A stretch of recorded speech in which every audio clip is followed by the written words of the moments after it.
வாங்க,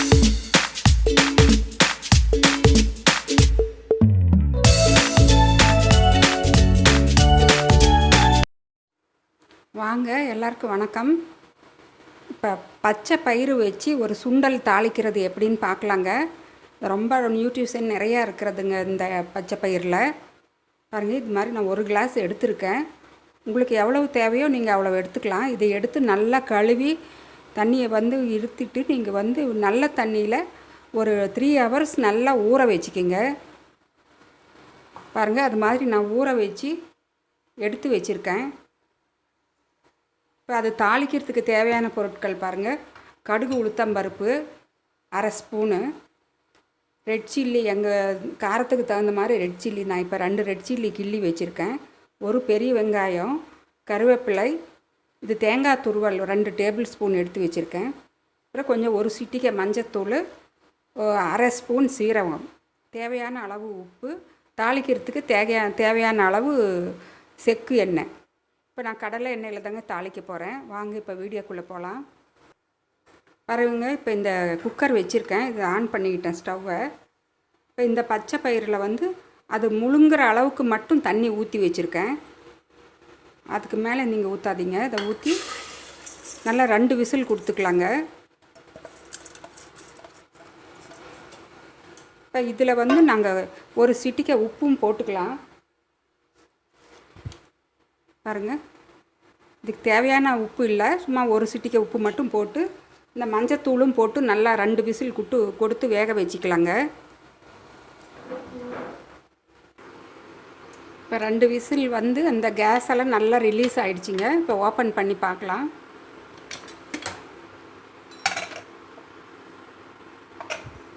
பாருங்கள், நல்லா சூப்பராக வெந்திருக்கு. தண்ணி நாங்கள் ஊற்றின தண்ணியும் கரெக்டாக இருக்குது அளவு.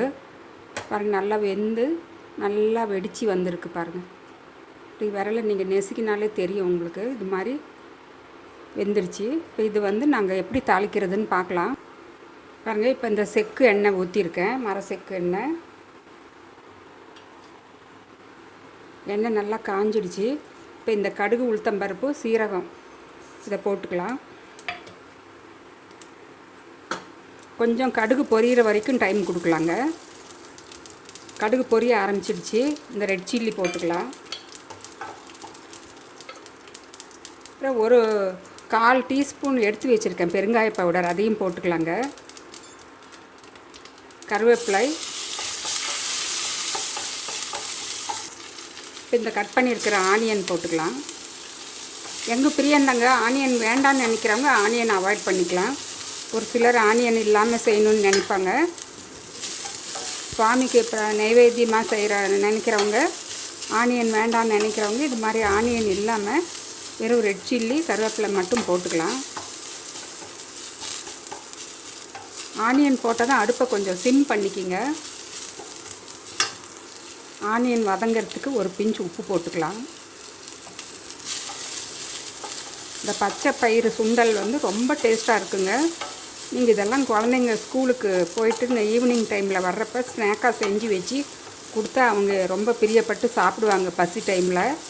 இல்லை நீங்கள் ஆஃபீஸ்க்கு போகிறவங்களுக்கும் டீ டைமில் 11 மணிக்கு டீ டைம்லேயும் ஒரு பாக்ஸில் போட்டு கொடுத்தீங்கன்னா அவங்களுக்கும் அந்த பசி டைமுக்கு அந்த இதை சாப்பிட்டுட்டு டீ குடித்தா ரொம்ப டேஸ்ட்டாகவும் இருக்கும், உடம்புக்கு ரொம்ப ஹெல்த்தியாகவும் இருக்கும். இது ரொம்ப நிறைய நியூட்ரிஷன் இருக்கிற சுண்டலுங்க இது. இப்போ இது நல்லா ஆனியன் வதங்கிடுச்சு. இப்போ வெந்திருக்கிற அந்த பச்சை பயிரை இதில் போட்டுக்கலாம். ரொம்ப நிமிஷமாக சுலபமாக செஞ்சிடலாங்க. இது ரொம்ப ஹெல்த்தியானதும் கூட. நீங்கள் இது ஊற வைக்கிறது தான் ஒரு 2 மணி நேரம் ஊற வைக்கணும். முதல் நாள் நைட்டே கூட நீங்கள் ஊற வச்சிடலாம், காலையில் செய்யணும்னு நினைக்கிறவங்க. டயட் இருக்கணும்னு நினைக்கிறவங்கெல்லாம் இது மாதிரி நீங்கள் செஞ்சு வச்சு பசி எடுக்கிற டைமில் இது மாதிரி நீங்கள் போட்டு கப்பில் போட்டு சாப்பிட்டுடலாங்க. பசி அடங்கும் உங்களுக்கு. ஆனால் உடம்பும் நல்லா ஸ்ட்ரென்த்தாக இருக்கும், நல்லா ஆரோக்கியமாக இருக்கும் உடம்பு. இதில் உங்களுக்கு பிரியம் இருந்தால் தேங்காய் துருவல் போட்டுக்கலாங்க. ஒரு சிலர் தேங்காய் வேண்டாம் அப்படின்னு நினைக்கிறவங்களும் இருப்பாங்க. ஆனால் இது தேங்காய் போட்டு சாப்பிட்டா அவ்வளோ டேஸ்ட்டாக இருக்கும். தேங்காயும் ரொம்ப நல்லது தான் உடம்புக்கு. பாருங்கள்,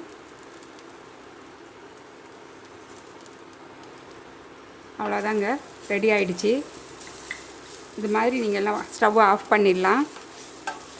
இது மாதிரி நீங்கள்லாம் செஞ்சு பாருங்கள். ரொம்ப ஈஸியான சுண்டல் இது. நீங்கள் இதில் வந்து கடைசியாக அந்த தேங்காய் போடுறப்ப கொஞ்சம் மாங்காய் கிடைச்சதுன்னா மாங்காயும் லேசாக துருவி அதையும் கொஞ்சம் போட்டுடலாங்க. இந்த தேங்காய் துருவலோடவே அதுவும் இன்னும் சூப்பர் டேஸ்ட்டாக இருக்குங்க. மாங்காயும் கொஞ்சம் கூட போட்டிங்கன்னா.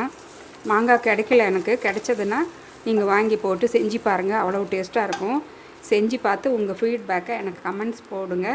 மறக்காமல் என்னுடைய சேனலை சப்ஸ்கிரைப் பண்ணுங்கள். உங்கள் ஃப்ரெண்ட்ஸ் ஃபேமிலிக்கும் ஷேர் பண்ணுங்கள். அவங்களையும் சப்ஸ்கிரைப் பண்ண சொல்லுங்கள். நான் மறுபடியும் அடுத்த இன்னொரு வீடியோவில் உங்களை சந்திக்கிறேன். வணக்கம்ங்க.